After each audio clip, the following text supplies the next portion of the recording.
చిరుపూత మామిడి తొలికాత పులుపుల పులకింత పచ్చడిలో మమత తీపి కారము పులుపు చేదులు ఉప్పు వగరులాగా ఈ జీవితం కష్ట సుఖముతో సాగేటి నావా అదే అదేగా ఉగాది మనకు బోధించే మంత్రం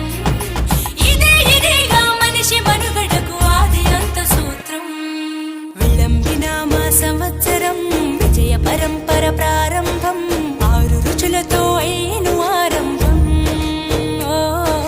మనసుకు తెచ్చెను తరగని